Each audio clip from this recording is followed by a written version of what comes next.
Welcome back to the Drowsy Historian. Take a moment before we begin to settle yourself. Dim the lights if you haven't already. Find a posture that feels comfortable. Let your shoulders fall away from your ears. Soften your jaw, let the day go. Tonight, we are going to travel slowly through the long story of one of the most consequential and one of the most underappreciated civilizational traditions in human history. The Persian tradition. The succession of three great Iranian empires that, between them, dominated the political life of the ancient Near East for more than 1,000 years. The Achaemenid Empire, founded by Cyrus the Great in the middle of the 6th century before Christ. The largest empire the world had yet seen. The empire that confronted classical Greece and was eventually conquered by Alexander. The Parthian Empire, which rose out of the Hellenistic successor states in the 3rd century before Christ, and ruled for nearly 500 years, fighting Rome to a standstill in the eastern Mediterranean. And the Sasanian Empire, the Third Persian Empire, which replaced the Parthians in the 3rd century after Christ, and ruled until its fatal exhaustion in the long final war with Byzantium and its subsequent conquest by the Arab armies of early Islam. Together, these three empires defined what it meant to be Iranian for over 1,000 years. They produced together one of the most distinctive and most influential cultural traditions in human history. They produced the religion of Zoroaster, one of the world's oldest continuously practiced religions, which would shape, in deep ways, the development of Judaism, Christianity, and Islam. They produced an architectural and artistic tradition: palaces, gardens, miniature paintings, carpets, calligraphy, that would, in the Islamic centuries that followed the Sasanian fall, define what we now think of as the Persian aesthetic. They produced a literary tradition, particularly in poetry, that has continued in unbroken transmission to the present day, with the great Persian poets, Ferdowsi, Rumi, Hafez, Sa'di, still being read in their original language by people across modern Iran, Afghanistan, Tajikistan, and the Persian-speaking world. There is no urgency to any of this. The Persians, like every civilization we have followed in these long evenings, lived in slow time. Their empires were built over generations, and lost over generations. The slow rhythm of court life, of caravan trade, of patient Zoroastrian liturgy was unhurried. So you also do not need to hurry. You can let the names drift past. You can let the dates blur. You can fall asleep at any moment. The story will keep going, just as the dry, warm wind off the Iranian plateau kept going, with or without anyone watching. It is the early winter of 530 before the birth of Christ. The country is the high plateau of central Iran, in a small royal estate called Pasargadae, north of modern Shiraz, set in a wide upland plain ringed by mountains. The estate is new. Its principal buildings, the palace, the audience hall, the small fire temple, the formal walled garden, were all built only 20 years earlier. The garden in particular is one of the first formal gardens in the world to bear the name Paradisos, the Greek word that the Greeks themselves had borrowed from the Old Persian word paradaida, meaning enclosed park. It is from this single garden, by way of Greek, that the English word paradise eventually descends. The garden is the original paradise. In the central building of the estate, on this particular evening in 530 before Christ, a king lies dying. He is about 70 years old. He has been on the throne for 30 years. He has, in those 30 years, built one of the most extraordinary empires in human history. He has conquered the Median kingdom that had previously dominated the Iranian plateau. He has conquered the Lydian kingdom of King Croesus in western Anatolia. He has conquered, after a long and brilliant campaign, the Neo-Babylonian Empire, including Babylon itself, the largest city in the world at the time. He has freed, in one of the gestures most remembered after his death, the Jewish exiles, who had been held in Babylonian captivity for over half a century, and has authorized them to return to Jerusalem and rebuild their temple. His name is Cyrus. He is a member of an obscure Persian aristocratic clan, called the Achaemenids, named after a semi-legendary ancestor a few generations earlier. He is the founder of the Achaemenid Empire, the empire that by the time of his death, will already control most of the populated land between the Aegean Sea and the Hindu Kush. He will be remembered by every subsequent civilization that knew of him as Cyrus the Great. He is on this particular evening in his palace at Pasargadae, dying of wounds received on a campaign in the eastern frontiers of his empire. The Greek historian Herodotus, writing about a century later, will tell the story that Cyrus died fighting the Pasargadae, a steppe people of Central Asia, in a battle that he lost, and that the Pasargadae queen Tomyris, whose son Cyrus had killed, took Cyrus's severed head and dipped it in a wineskin filled with human blood, saying, "I promised that I would give you your fill of blood, and now I have." This story is, like many in Herodotus, dramatically perfect and probably not literally true. The simpler reality is more or less what we have just described. Cyrus, an old king, died of wounds received on a frontier campaign that had not gone well. He was buried, by his own arrangements, in a small stone tomb on his estate at Pasargadae, in a chamber set on top of a 6-step platform, with a doorway low enough that anyone entering had to bow. The tomb is still there. It is, today, more or less the only structure at Pasargadae that has survived in something close to its original form. You can stand in front of it tonight, in modern Iran, and read the inscription that Cyrus's son Cambyses had carved on its face. "I am Cyrus, son of Cambyses, an Achaemenid, king of Persia. Pass by, traveler, and do not begrudge this little earth that covers my body."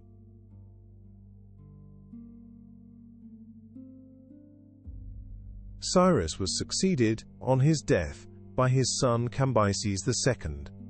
Cambyses extended the empire by adding Egypt, defeating the last native Egyptian dynasty in 525 before Christ, and incorporating the Nile Valley into the Achaemenid system. Cambyses then died, 3 years later, on the way back to Persia from Egypt, in circumstances that are still debated. He was succeeded, after a brief but obscure succession crisis, by a distant cousin named Darius, who would be the second great architect of the Achaemenid Empire, after Cyrus himself. Darius I, Darius the Great, as he is now called, ruled from 522 to 486 before Christ. He was, in many ways, a more systematic ruler than Cyrus had been. Cyrus had built the empire. Darius institutionalized it. He divided the empire into 20 administrative provinces, called satrapies, each one ruled by a Persian governor, with substantial local autonomy, but reporting to the central court. He standardized the imperial currency. He built a network of royal roads, the most famous of which was the royal road from Susa, in southwestern Iran, to Sardis, in western Anatolia, a distance of 1,500 miles, with regularly spaced way stations and a postal courier system that, according to Herodotus, allowed messages to travel from Sardis to Susa in 7 days. He built in southwestern Iran the great new ceremonial capital that would, under his successors, become the most spectacular royal complex of the entire ancient world, Persepolis. Persepolis was not the administrative capital that was Susa. It was a ceremonial capital, used principally for the great spring festival of Nowruz, the Iranian New Year. The complex sat on a vast artificial terrace at the foot of the Mountain of Mercy, in southwestern Iran. It included the Apadana, an enormous columned audience hall capable of holding thousands of subordinate dignitaries, the throne hall of 100 columns, the great staircase, with carved relief sculptures of the tribute-bearers from each of the empire's 20 satrapies, and a network of royal residences, treasuries, and service buildings. The carved reliefs on the Great Staircase are, in some ways, the most extraordinary surviving piece of Achaemenid art. They show, in long processions, the tribute-bearers of each satrapy approaching the audience hall. Medes in their long pleated robes, Bactrians leading 2 humped camels, Indians in shorter belted tunics carrying baskets of gold dust, Ethiopians leading giraffes, Lydians with 2-handled vases of jewels, Egyptians with bulls, Scythians with horses. The reliefs are, even today, in their wind-eroded grey stone, beautiful. They were originally painted in bright colors. The small remaining traces of pigment have allowed modern restorers to reconstruct what the staircase must have looked like in the spring sunlight of 500 before Christ. It would have been, by every reasonable measure, the most impressive sight in the world.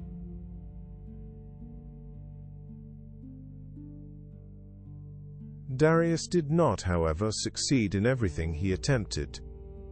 The most famous failure of his reign was a war on the western frontier of the empire, a war against the small, divided, militarily insignificant Greek city-states of the Aegean coast and the Greek mainland. The war began in the late 490s before Christ, after a revolt by the Greek cities of Asia Minor was supported by Athens. Darius, in retaliation, sent an expeditionary force to punish Athens. The expedition landed at Marathon, on the eastern coast of Attica, in the autumn of 490. The Athenians, against very long odds, won the resulting battle. The Persian expedition withdrew, having failed in its principal objective. Darius died 6 years later, before he could organize a more serious response. His son Xerxes I would, 10 years after Marathon, organize that more serious response. The Persian expedition of 480 before Christ, the campaign of Thermopylae, of the burning of the Athenian Acropolis, of the naval battle of Salamis, is one of the most famous military campaigns in all of ancient history. It is also one of the only Persian military undertakings that we have access to almost entirely through Greek sources, since the Greek historians who wrote about it were the natural enemies of the Persian Empire, and therefore had every reason to portray its events in the colors most flattering to the Greek victors.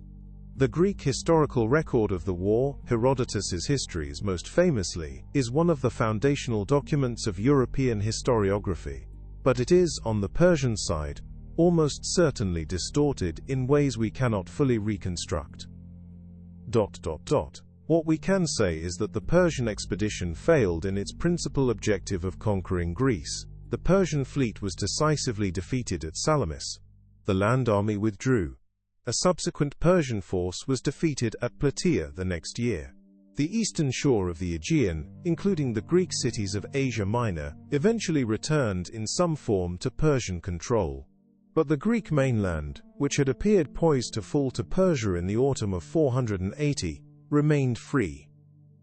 The Persian Empire had been stopped, decisively, at its westernmost frontier, the only place where its long expansionary momentum had ever been definitively halted.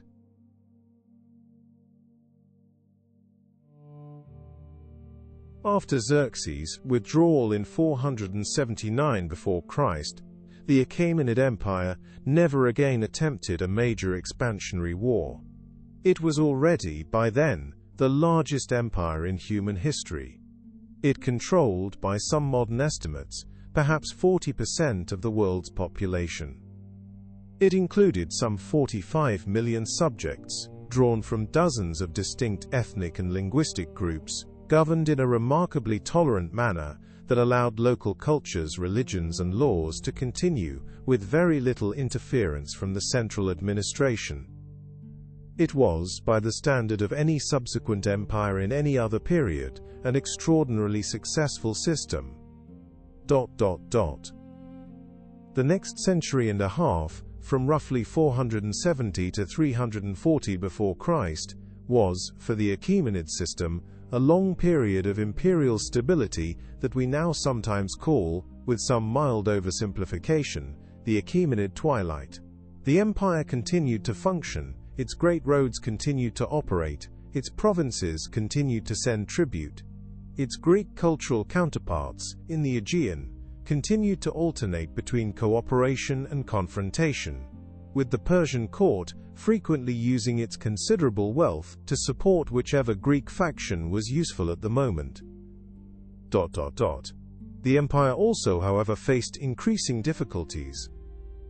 The succession of kings in this period, Artaxerxes I, Darius II, Artaxerxes II, Artaxerxes III, Arses, Darius III, was sometimes managed peacefully and sometimes not.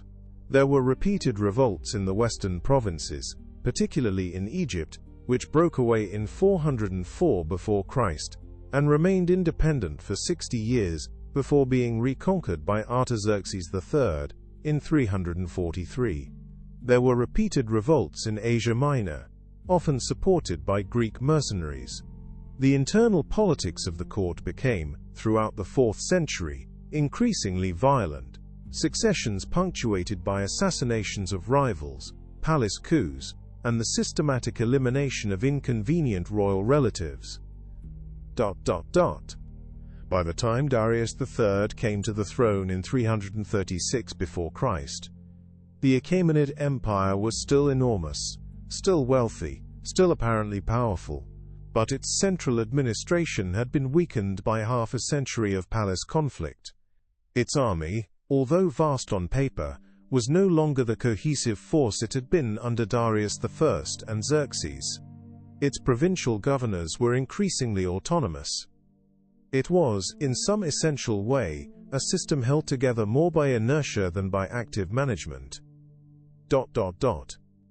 In that same year, 336, in the Macedonian kingdom of Greece, an unstable and ambitious king named Philip II was assassinated, leaving the throne to his 20-year-old son Alexander.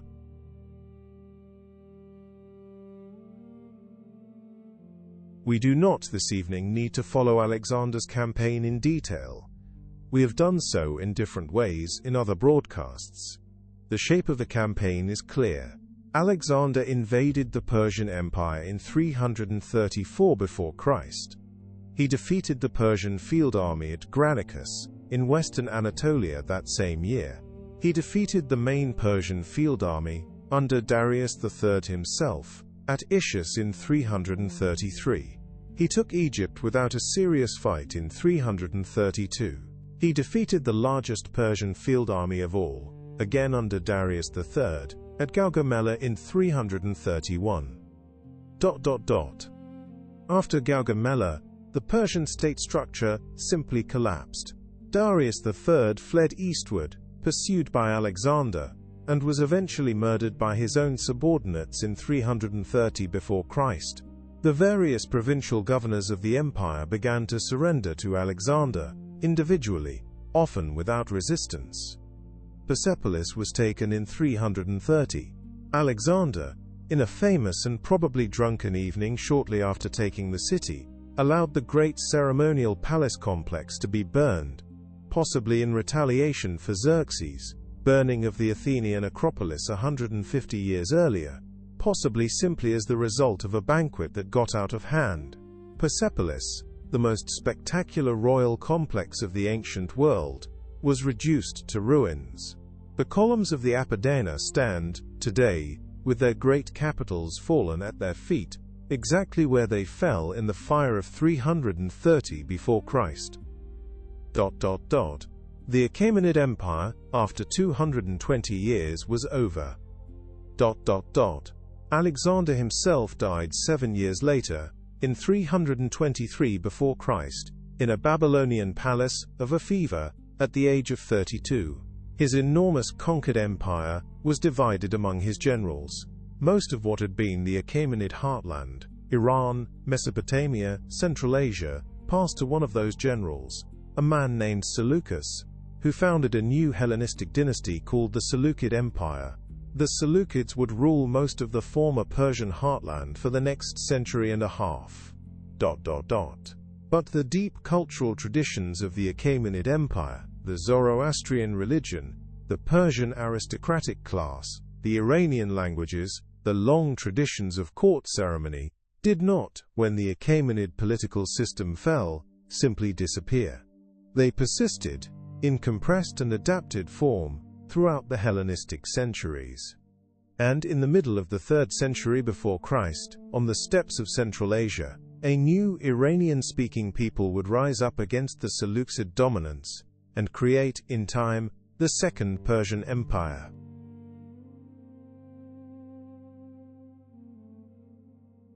The Parthians came, originally, from the steppes of Central Asia, north of the Iranian plateau proper. They were a nomadic Iranian people, related linguistically and culturally to the Persians of the south. Their original heartland was in the region that is now Turkmenistan, between the Caspian Sea and the Hindu Kush. They had been for a long time peripheral to the Achaemenid system, a province of the empire but a remote and sparsely populated one. In 247 before Christ, a Parthian aristocrat named Arsaces, the leader of a clan of steppe nomads called the Parni, declared his independence from the Seleucid Empire, and seized the Iranian satrapy of Parthia. He founded what is now called the Arsacid dynasty. His successors over the next century would expand that small initial breakaway into a substantial empire, pushing west into Mesopotamia, taking the great cities of the Mesopotamian heartland from the Seleucids over a series of campaigns in the late 3rd and 2nd centuries before Christ. By around 150 before Christ, the Parthian Empire controlled most of what had been the Achaemenid heartland, Iran proper, Mesopotamia, eastern Anatolia, parts of the southern Caucasus. The Parthian Empire would last for nearly 500 years, from 247 before Christ to 224 after Christ. It is in some respects the most underappreciated of the 3 Persian empires. We know less about it than we know about the Achaemenids or the Sasanians, partly because the Parthians wrote less and built less in their own name, and partly because most of our primary sources for Parthian history come from their enemies, the Greek historians of the Hellenistic period, and, much more substantially, the Roman historians of the late Republican and Imperial periods. The Parthians were, throughout most of their history, the principal rival of Rome in the eastern Mediterranean. The two empires fought, intermittently, for almost 300 years. They never definitively defeated each other. They never made peace, in the sense of formally settling their boundary disputes. They simply fought, withdrew, fought again, withdrew again, in a long pattern of inconclusive border warfare that, generation by generation, exhausted both sides. The most famous single Roman Parthian engagement was the Battle of Carrhae in 53 before Christ. The Roman commander, Marcus Licinius Crassus, one of the 3 members of the First Triumvirate, alongside Pompey and Julius Caesar, and supposedly the wealthiest man in the Roman world, invaded Parthia with 7 Roman legions, expecting an easy victory. He was met, in the deserts of northern Mesopotamia, by a Parthian field army under the general Serena. The Parthians, with their characteristic light cavalry and devastating mounted archery, encircled the Roman infantry on the open plain, exhausted them with continuous arrow fire, and finally destroyed them in detail. 20,000 Romans were killed, 10,000 were captured. The standards of 7 Roman legions, the great silver eagles that Roman armies treated almost as sacred, were taken by the Parthians. Crassus himself was captured. He was, by tradition, although the story may be embellished, executed by having molten gold poured down his throat, in a kind of grim Parthian commentary on his famous greed. The Roman world, when news of Carrhae arrived, was profoundly shocked. The defeat was, in scale, comparable only to the disaster of Cannae against Hannibal a century and a half earlier. It established for the entire subsequent imperial period that Rome could be defeated, and that the place where it could be defeated most reliably was the Parthian frontier.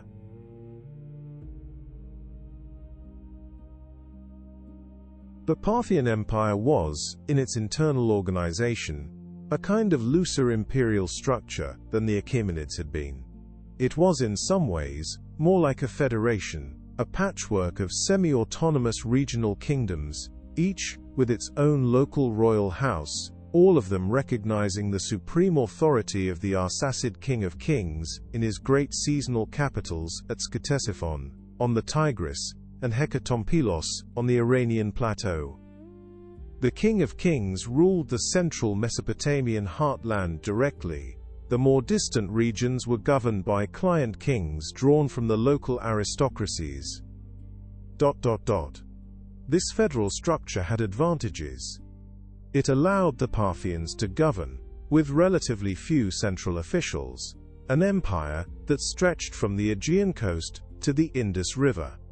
It allowed local cultures and languages to continue, without much imperial interference. It was, in some respects, an even more decentralized version of the Achaemenid administrative system, with even more local autonomy. It also had disadvantages. The Parthian state was, throughout its long history, plagued by succession disputes, regional rebellions, and internecine warfare among the various branches of the Arsacid dynasty. Civil wars broke out, repeatedly, throughout the imperial period. The central army, although effective when concentrated, was often distracted by internal conflicts, and unable to project force at the frontier on a sustained basis. The Romans, frustratingly for both sides, were able repeatedly to take advantage of these internal Parthian troubles, by intervening on one side or another in the various civil wars. By the early 3rd century after Christ, the Parthian state was visibly tired. A particularly bitter civil war between the brothers Vologases VI and Artabanus IV broke out in the early 200s. While the two brothers were fighting each other, a new power was rising in the southwestern province of Persis, the original Persian heartland of the Achaemenids. A local aristocratic family called the Sasanians, named after their semi-legendary ancestor Sasan, had been gradually consolidating power in Persis throughout the late 2nd and early 3rd centuries.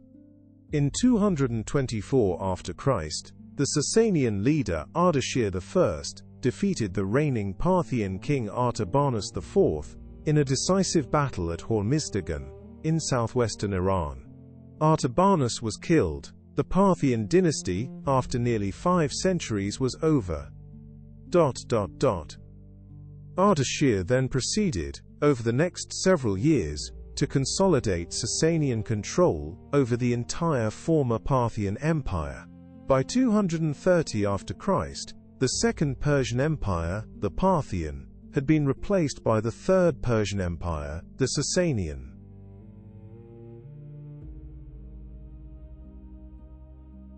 The Sasanians explicitly understood themselves as restorers. Their official ideology, from Ardashir onward, presented the Sasanian dynasty as the legitimate heir of the original Achaemenid Empire, the empire of Cyrus and Darius, that had been interrupted by the long Parthian interregnum. They revived old Achaemenid royal titles and ceremonies. They built monumental art that consciously echoed Achaemenid models. They pushed the Zoroastrian religion, which under the Parthians had been one tradition among several, into a more central and more institutionalized role as the state religion of the empire. Ardashir I and his son Shapur I, who succeeded him in 241 after Christ, were, in their personalities and policies, the principal architects of the early Sasanian system. They centralized the administration, they strengthened the army. They built monumental palaces and royal residences in southwestern Iran, the great vaulted Iwan of Ctesiphon, the rock-cut tombs of Naqsh-e-Rustam, the relief sculptures of Bishapur and Naqsh-e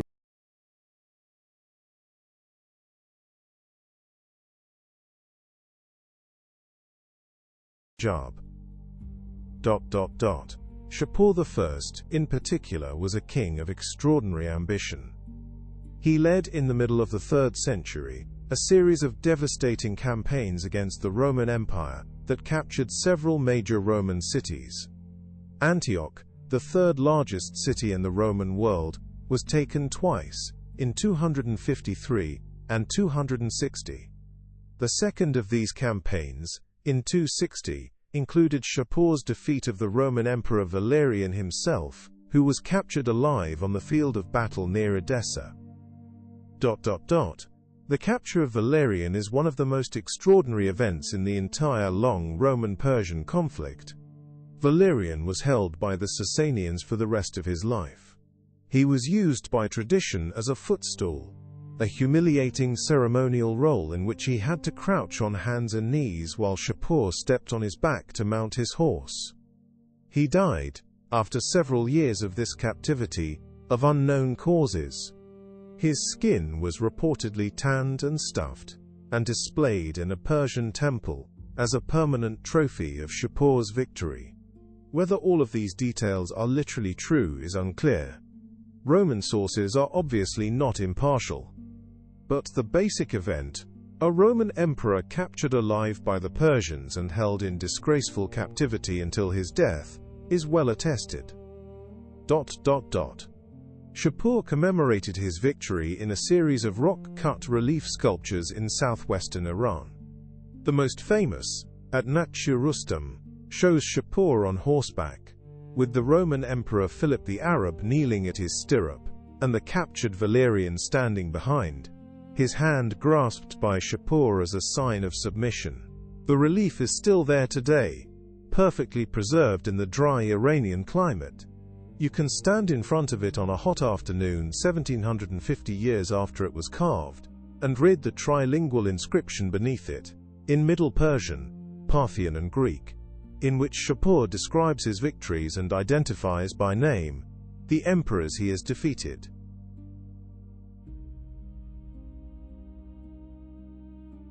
The Sasanian Empire would last for over 400 years, from 224 to 651 after Christ.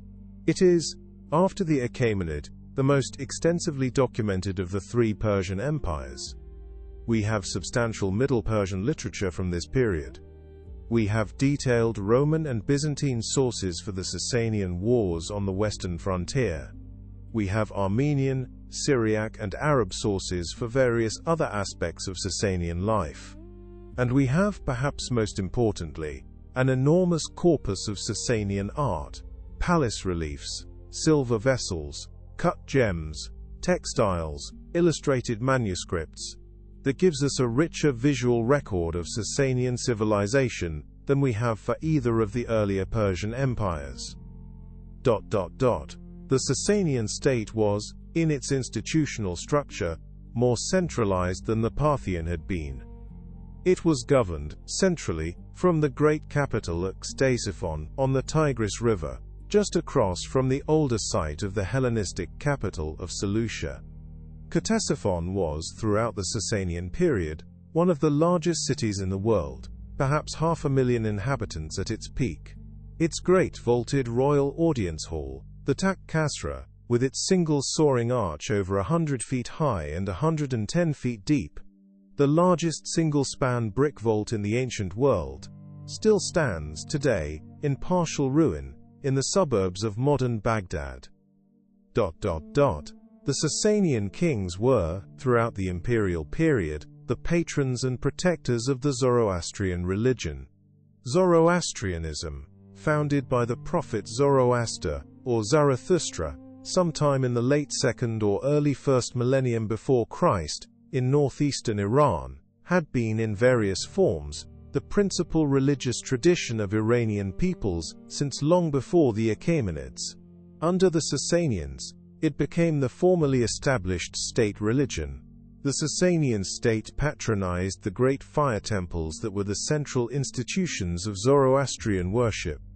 It supported the Zoroastrian priesthood, the Magi. It regulated in increasing detail the practice of the religion across the empire. It also, however, fairly tolerated for most of its history the various non-Zoroastrian religious communities of the empire. There was a substantial Jewish population in Mesopotamia, descended in large part from the original Babylonian exile community of the 6th century before Christ. The Sasanian centuries were, for the Mesopotamian Jewish community, in some ways a golden age. The period during which the Babylonian Talmud, one of the foundational documents of Rabbinic Judaism, was compiled in the great academies of Sura and Pumbedita in central Mesopotamia. There was a substantial Christian population, particularly in the western regions of the empire, organized eventually into the Church of the East, the so-called Nestorian Church, which under the Sasanians developed into one of the most missionary-active branches of medieval Christianity, spreading its missions east into Central Asia, India, and eventually China. There was a Manichaean community, founded by the prophet Mani in the 3rd century after Christ, that synthesized elements of Zoroastrianism, Christianity, Buddhism, and various local traditions, into a remarkable religious system that would, for several centuries, spread across both the Sasanian and Roman worlds.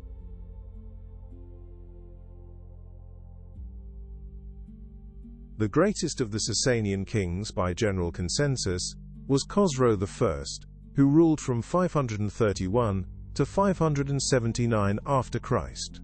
Khosrow I, known in the Persian tradition as Anushirvan, the immortal soul, presided over what was, in many ways, the cultural high point of the entire Sasanian period. He reorganized the Sasanian tax system, putting it on a more regular and predictable basis. He reformed the military, creating a standing professional cavalry force called the Aswaran, the elite armored cavalry that would dominate the Sasanian army for the rest of its history. He patronized poetry, philosophy, and learning of all kinds. It was at Khosrow's court that the great Sasanian translation projects were undertaken.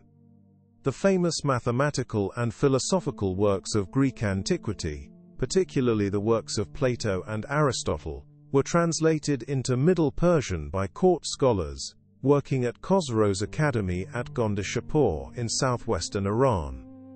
The mathematical and astronomical works of Indian scholars were also translated.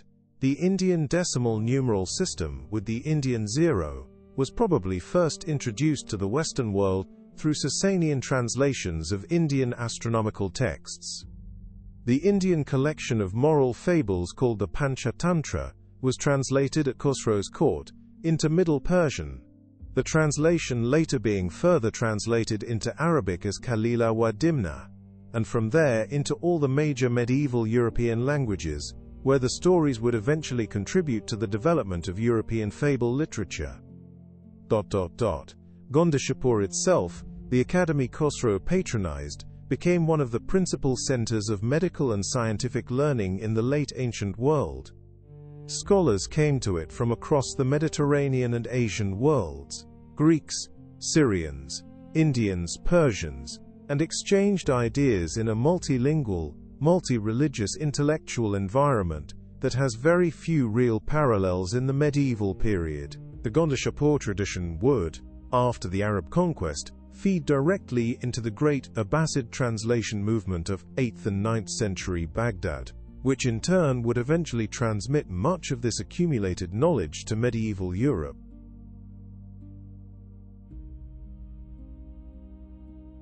Khosrow I's grandson, Khosrow II, would inherit the Sasanian throne in 590 after Christ, after a brief period of internal conflict.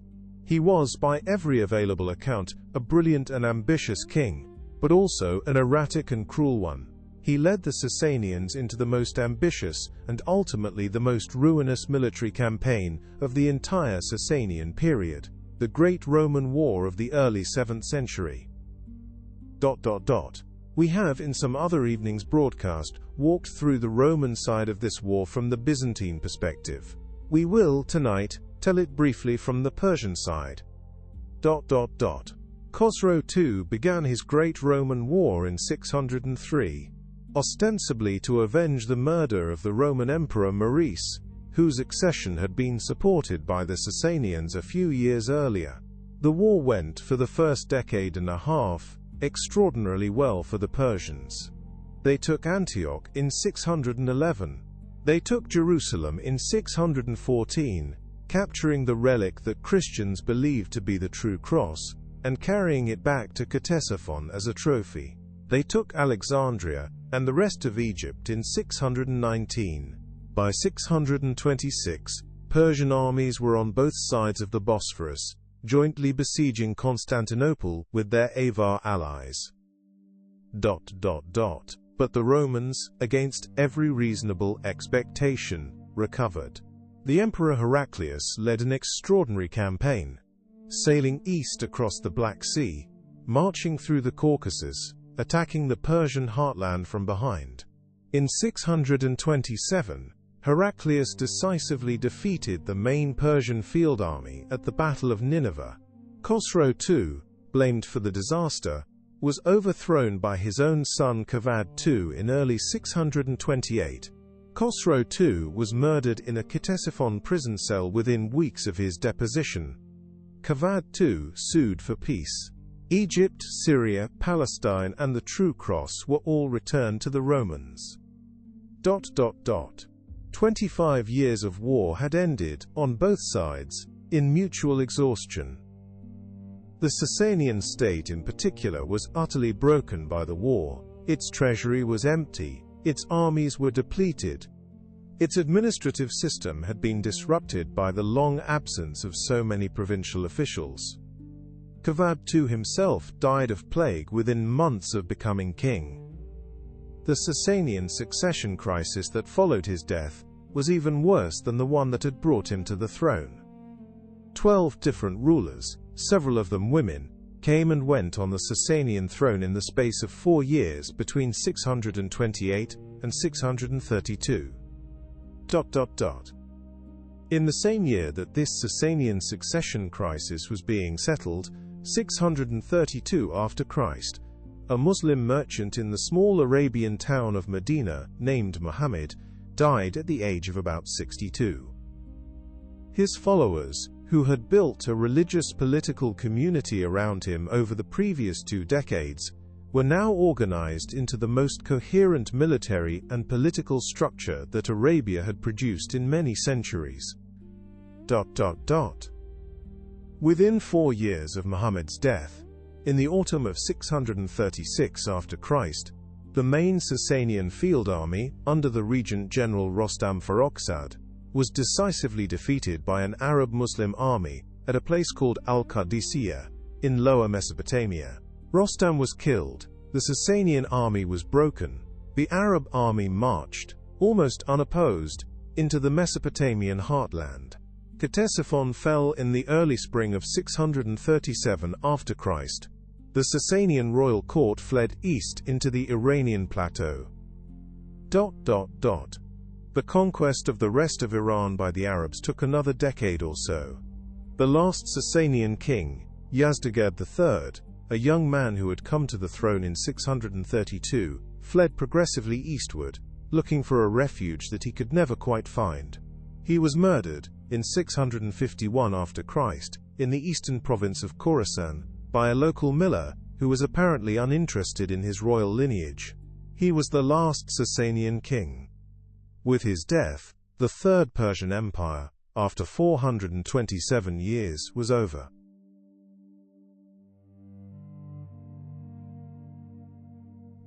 The Arab conquest of Iran, although militarily decisive within a few decades, did not destroy the Persian cultural tradition. Far from it. The Persian tradition, in many ways, swallowed the Arab conquerors and transformed them. In the first century and a half after the conquest, from roughly 650 to 800 after Christ, Iran was governed as a province of the Arab Caliphate. The Sasanian aristocratic class, although often dispossessed of its political power, retained much of its landed wealth and its cultural prestige. Many members of the Persian aristocracy converted to Islam, slowly, over generations, with considerable conversation and accommodation, and became increasingly the principal administrative and intellectual class of the new Islamic state. When the Abbasid Caliphate took power in 750 after Christ, it relocated its capital from Damascus to a new city in central Mesopotamia, Baghdad, on the Tigris River, just up the river from the ruins of Sasanian Ctesiphon. Baghdad became very rapidly the principal cultural center of the Islamic world. And the cultural traditions that informed the early Abbasid court were, to a remarkable degree, late Sasanian. The Abbasid court ceremonies were modeled on Sasanian patterns. The Abbasid administrative system was a direct descendant of the Sasanian. The Abbasid scientific and translation movements grew directly out of the Gondishapur tradition. In the late 9th and 10th centuries, a series of regional Iranian dynasties, the Tahirids, the Safarids, the Samanids, the Boyids, eventually the Seljuks, gradually re-established Iranian political autonomy within the wider Islamic world. The Persian language, which had nearly disappeared from formal written use in the early conquest period, was revived as a literary language under the Samanids of the late 9th and 10th centuries. The great early Persian poets, Rudaki, Ferdowsi, Daqiqi, wrote in this revived literary Persian. Ferdowsi's Shahnameh, the great epic of pre-Islamic Iranian kingship, was completed around the year 1000 of our era, and would become, for the next 1,000 years, the foundational text of Iranian national identity. The Persian language, as it now existed, was something different from the Middle Persian of the Sasanian period. It had been transformed by extensive borrowing from Arabic. It was written in a modified Arabic script. It was, in its forms and rhythms, a medieval rather than an ancient language. But it was continuous, in deep respects, with the older Iranian linguistic tradition. The major Persian poets of the medieval and early modern periods, Rumi, Hafez, Sa'di, Nizami, Khayyam, Attar, Jami, all wrote in this new Persian, and their works have remained continuously read in the Persian-speaking world from the time of their composition to the present day. The Iranian cultural sphere, meanwhile, expanded under Islam in directions that the pre-Islamic Persian empires had never quite reached. Persian became, in the Eastern Islamic world, the principal cultural language, the language of court poetry, of administrative refinement, of educated discourse. The Mughal Empire of India, founded in the early 16th century, was a Persian at court in language and culture, even when its political base was in North India. The Ottoman court, although Turkish-speaking in origin, was deeply Persianized in its literary and administrative traditions. The Safavid court of early modern Iran, which from 1501 to 1736, after Christ governed the largest and most powerful Iranian state since the Sasanians, was Persian-speaking and proud of its lineal descent from the great Persian past. In other words, when the Sasanian state fell in 651, the political tradition of the great Iranian empires ended. But the cultural tradition did not. It transformed, accommodated to Islam, and continued, in a different but recognizably continuous form, into the medieval and early modern periods. The Iran of tonight is the direct linear descendant, culturally and linguistically, of all three of the great Persian empires we have followed in this evening's broadcast.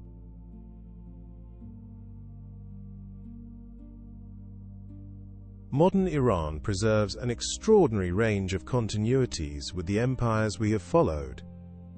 The Persian language is still spoken by some 70 million people in Iran proper, and another 60 million in Afghanistan and Tajikistan. The Iranian New Year, Nowruz, is still celebrated on the spring equinox, the same festival that Darius I and Xerxes I celebrated at Persepolis 2,500 years ago. The carpet-weaving tradition, which originates in deep Iranian antiquity, is still practiced. The cuisine, although evolved, retains identifiable elements that go back to Sasanian and even Achaemenid royal dining traditions. The architectural vocabulary, the Iwan, the four-Iwan courtyard, the formal walled garden, the stepped tiered fountain, has direct genealogical lines back to ancient Persian forms. Zoroastrianism, the religion of the Sasanian state, survives, although as a small minority faith. There are perhaps 100,000 Zoroastrians in modern Iran, mostly concentrated around the city of Yazd in central Iran. There is a much larger Zoroastrian community, the Parsis in India, descended from Zoroastrian refugees who fled Iran during and after the Arab conquest. The Zoroastrian religious texts, particularly the Avesta, are still recited in religious ceremonies in their original Avestan language, a language closely related to Vedic Sanskrit, which has not been used as an everyday spoken tongue for nearly 3,000 years. The visible remains of the empires are still there. Pasargadae, with the tomb of Cyrus the Great, is a national monument in modern Iran, visited by hundreds of thousands of Iranians every year, particularly during Nowruz, when traditional pilgrims gather at the site to celebrate the new year. Persepolis, although ruined, is one of the most extensively preserved royal complexes of the entire ancient world. The great staircase reliefs, the columns of the Apadana, the standing stone gateways are all still there. Naqsh-e Rustam, the rock-cut tombs of the Achaemenid kings, are still there, with the great Sasanian victory reliefs of Shapur I beneath them.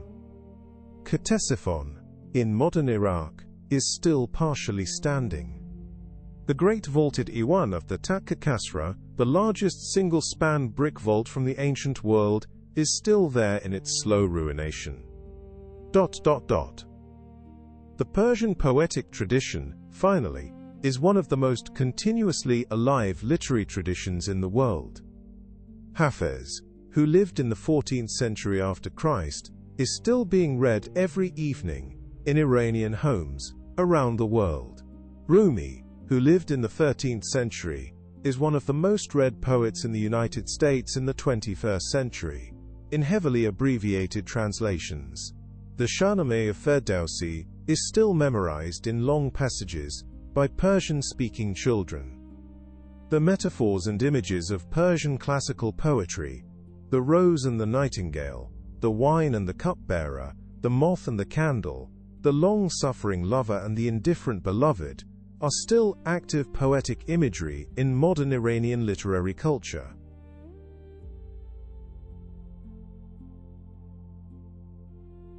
It is worth pausing before we close to consider what kind of civilizational entity has actually survived in the Persian tradition. The political institutions are gone. The Achaemenid satrapy system is gone. The Parthian feudal aristocracy is gone. The Sasanian central bureaucracy is gone. Modern Iran is a republic, with modern institutions. It is no longer ruled by a king of kings, by a Zoroastrian fire temple priesthood, or by any direct continuation of the imperial order. What has survived is the cultural linguistic tradition, the language, the poetry, the aesthetic vocabulary, the cuisine, the major religious traditions, even where they have transformed, the historical memory of the great empires, the collective sense, in modern Iranian self-understanding, that the Iranian people are the heirs of an extraordinarily long and deep civilizational story, much older than most of the political units that surround them. This is in some ways a particularly clear example of what cultural continuity can look like in the absence of political continuity. The Iranian peoples have, for nearly 3,000 years, been politically unified at some moments, and politically fragmented at others.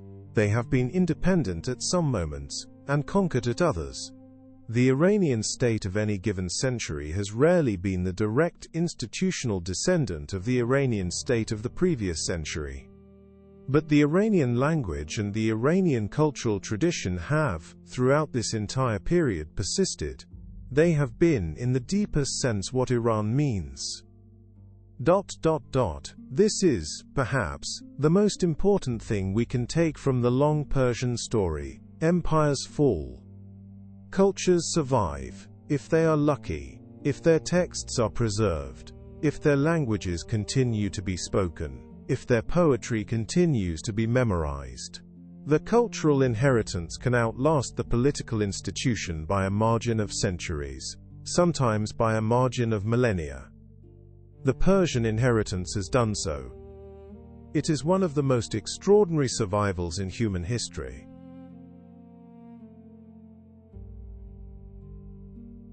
We have come to the end of our story. It has been a long walk. We began this evening, 25 centuries ago, in a quiet garden at Pasargadae, with an old king dying of wounds received on a frontier campaign. We have followed since then the construction of the Achaemenid Empire, the long Achaemenid Centuries, the campaign of Alexander, the rise of the Parthians, the long Roman wars, the Sasanian Restoration, the great cultural achievements of Khosrow I, the catastrophic war with Heraclius, the Arab conquest, the Persianate Islamic centuries, the medieval flowering of Persian poetry, and the modern continuation of all of these traditions in the Iran of tonight. It is, in scale, a story of nearly 2,500 years of political history, plus another 1,000 years of pre-political cultural development. It is one of the longest continuous civilizational traditions in human history. It is also, in some ways, one of the most underappreciated by modern Western audiences, who tend to know more about the classical Mediterranean tradition than about the Iranian tradition, despite the latter's comparable richness, depth, and continuing influence on the modern world. The garden at Pasargadae is, today, a quiet and well-maintained archaeological park. The original royal estate is long gone. The original walled garden has been excavated, and its outlines are now marked in the dry plain north of Shiraz. The 4 water channels that once divided the garden into 4 quadrants, the original Chahar Bagh design that would influence every subsequent formal Iranian garden, including the Mughal gardens of India, and ultimately the formal European gardens of the Renaissance, are still visible in the desert soil. The tomb of Cyrus, on its 6-stepped platform, still stands at the eastern edge of the site. If you visit Pasargadae on a warm autumn evening, just as the sun is going down behind the western mountains, you can stand in the dry grass at the corner of the old garden, look across at the tomb of Cyrus, and feel, as much as such a thing is ever possible, the long, patient continuity of the civilization that the man in the tomb founded 2,500 years ago. The wind blows. The grass moves. The shadow of the tomb lengthens, slowly across the plain. In a small grove nearby, a few wild olive trees stir their leaves. The sun goes down. The garden goes dark. Tomorrow, on the same plain, the same wind will blow, and the same shadows will lengthen. And the same patient civilization that Cyrus founded 25 centuries ago will continue, in its descendants, to live.